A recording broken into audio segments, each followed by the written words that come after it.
I see you have made your decision.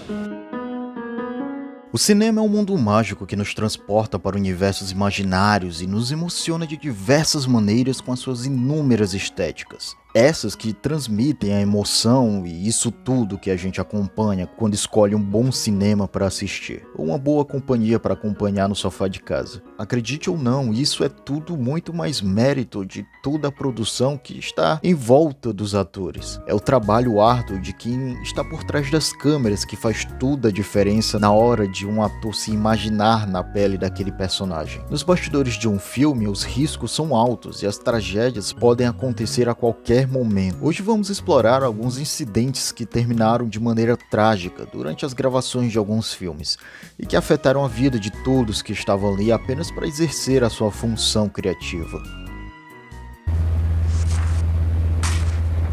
O caso mais recente foi o ocorrido no set de filmagens do filme Rust. Em 2021, durante um teste de filmagem, a diretora de fotografia Helena Hurtins levou um tiro acidentalmente pelo ator Alec Baldwin. As balas, que deveriam ser falsas, haviam sido trocadas, resultando nessa tragédia. Em 2022, ele foi inocentado, mas no começo desse ano de 2023, a promotoria do Novo México, onde ocorriam as gravações do longa-metragem, decidiu reabrir o caso e o condenou por homicídio culposo, sem intenção de matar. O primeiro assistente de direção do filme, Dave House, a pessoa que entregou a arma a Baldwin, concordou em se declarar culpado de uso negligente de uma arma letal.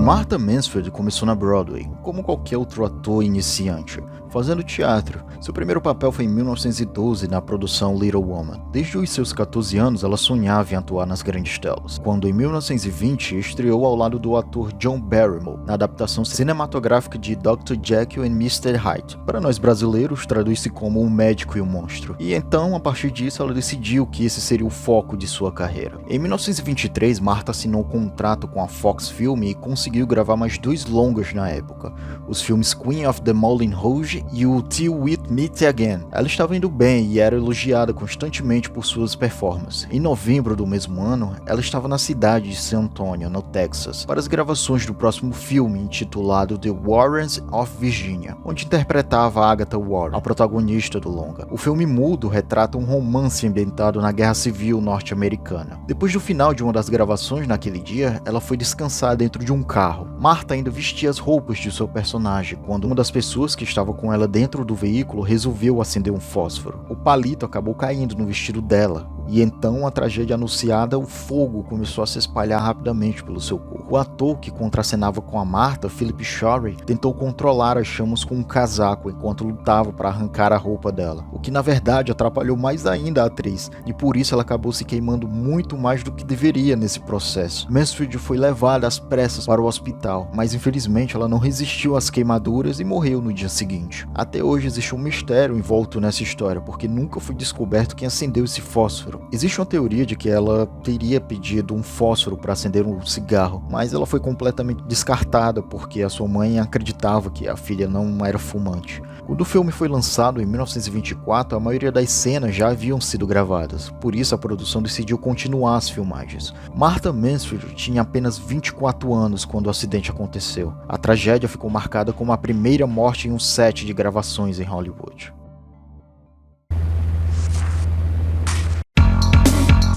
Lançado em 1941, o longa O Intrépido General Custer conta a trajetória de um herói militar norte-americano chamado Armstrong Custer, que entrou para a história do país por sua participação na Batalha de Little Bighorn durante as guerras indígenas.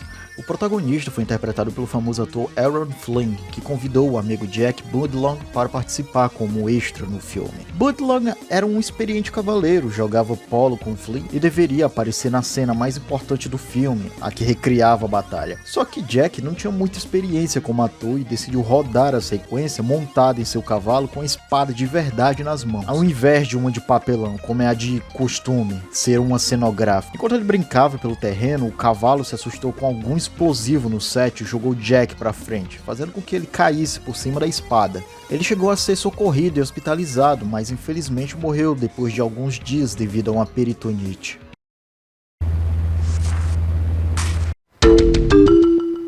Steven Spielberg foi o responsável pela criação do clássico de suspense e terror Tubarão, lançado em 1975. O filme é baseado no livro homônimo de Peter Beckley e conta a história de um grande tubarão branco que aterroriza uma pequena cidade litorânea. O filme foi um grande sucesso de bilheteria e se tornou um marco na história do cinema. Spielberg soube aproveitar as técnicas de suspense e criar uma atmosfera de tensão crescente que envolveu os espectadores do início ao fim. A trilha sonora composta por John Williams também se tornou icônico e facilmente reconhecida até hoje. Ela é tão icônica que faz a gente replicar quando estamos com os amigos na praia. A produção dele também ficou marcada pelos problemas técnicos que tiveram com o tubarão mecânico, o que atrasou a produção e elevou os custos do filme. Além disso, as condições de filmagem no mar foram bastante difíceis e a equipe enfrentou tempestades e outros imprevistos durante as filmagens. Mas, alguns anos antes, em 1969, existe um longa chamado de Shark, dirigido por Samuel Fuller e estrelado por Burt Reynolds. Durante as filmagens desse filme, um dos dublês foi atacado por um tubarão de verdade que deveria ter sido sedado e ele não resistiu aos ferimentos. O peixe conseguiu romper a rede de proteção e mordiscou o sujeito. Esse dublê foi espancado e morto diante das câmeras. O filme foi renomeado como Shark para lucrar em cima da tragédia. A cena em questão está na abertura do filme.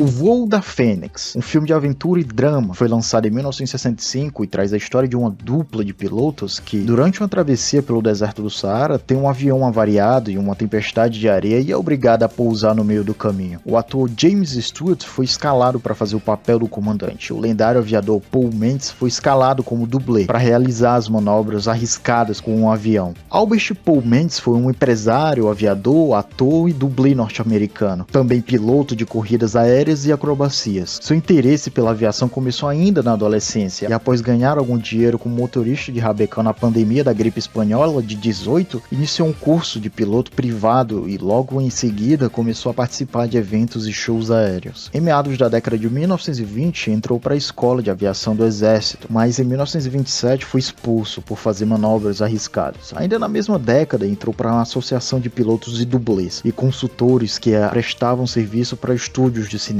A sua primeira participação em Hollywood no filme The Galloping Ghost, em 1931, e no meio hollywoodiano tornou-se amigo e consultor para os filmes de Howard Hughes. Na década de 1930 e 40, quando eram famosas as corridas aéreas, Paul participou inúmeras vezes desses eventos de Hollywood, inclusive batendo recordes de velocidade, quando logo após a guerra tinha o seu poder um P-51 modificado, que contribuiu muito para essa quebra de recorde. Na Segunda Guerra Mundial, serviu na First Motion Pictures Unit, uma unidade que produzia filmes de propaganda e treinamento. Ao final da guerra, comprou mais de 430 aeronaves de combate, entre elas bombardeiros e caças de guerra, criando a Paul Mendes Air Service, para serem utilizadas em filmes. Grande parte dessa frota foi vendida, retornada em um grande lucro para Paul. Atuando como dublê e consultor de pequenas participações, trabalhou em documentários e filmes como Airmail, The Adventures of Robin Hood, dentre outros. Saltando no tempo, em julho de 1965, quando ele trabalhava nas filmagens do filme O Voo da Fênix, lá no deserto do Arizona, em uma cena de aterrissagem forçada e deslizamento numa pequena colina, a manobra saiu fora do esperado, e no choque com o chão em uma tentativa brusca de aceleração, a aeronave partiu-se ao meio e Paul Mendes teve morte instantânea.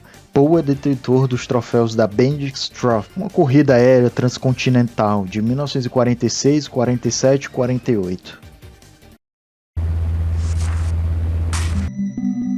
Uma das histórias mais famosas e trágicas de Hollywood é a morte do Brandon Lee, filho do lendário artista marcial Bruce Lee e astro do filme O Corvo, de 94. A cena em questão era o flashback do personagem Eric Draven, quando ele entra em seu apartamento e descobre que sua noiva está sendo espancada e violentada por bandidos. Talvez na época fosse de procedimento comum em filmagens envolvendo tiros a utilização de armas de verdade, mais equipadas com festim, que são cartuchos sem projétil com 2 vezes mais pólvora que uma munição normal, para causar explosões e barulho. Hoje podemos imaginar que seja mais inteligente guardar esses efeitos sonoros em algum HD para ser reutilizado, como esse grito que a gente sempre ouve por aí.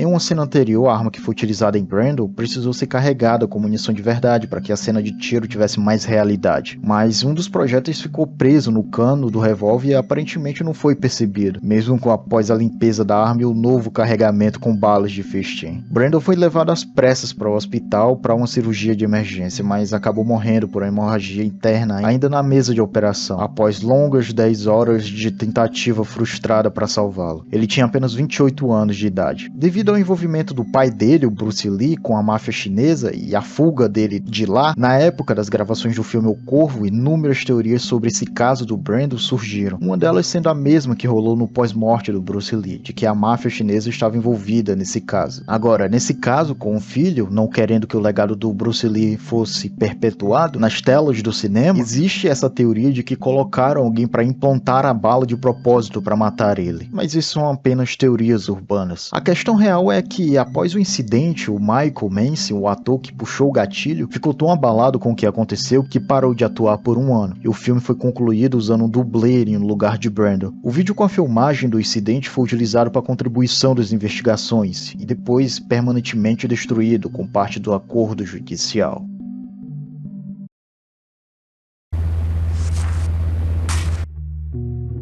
E por último, o que eu considero o acidente mais horrível dentre esses citados, talvez até de Hollywood como um todo, sendo uma das mortes mais trágicas da história do cinema. Tudo aconteceu em pleno set de filmagem do filme The Twilight Zone, de 1983, que no Brasil foi lançado como No Limite da Realidade, uma homenagem do Steven Spielberg, que trabalhava como produtor aqui para a série The Twilight Zone, que no Brasil se chama Além da Imaginação, que fez um grande sucesso na televisão entre 1959 e 1964, e é uma das minhas séries favoritas.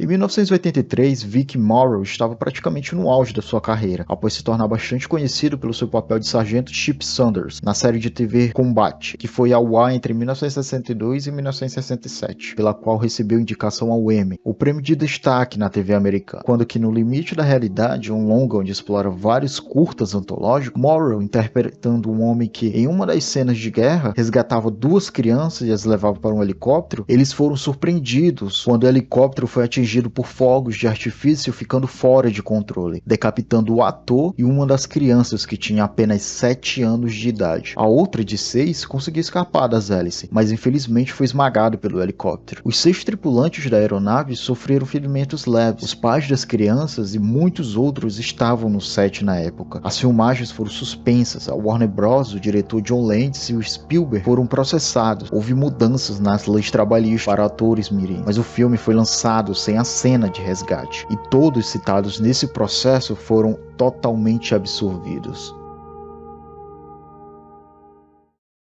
E esse foi mais um vídeo sobre os bastidores do cinema. Espero que tenham gostado, como o vídeo anterior, que a propósito bateu uma marca de views muito expressiva. E se você for novo por aqui, não se esquece de se inscrever, deixar o teu like, comentar aí embaixo, que eu vou estar sempre, na medida do possível, respondendo todo mundo. E também não se esquece de ativar o sininho aí para receber as notificações de vídeo novo, porque nos vemos na próxima. Tchau!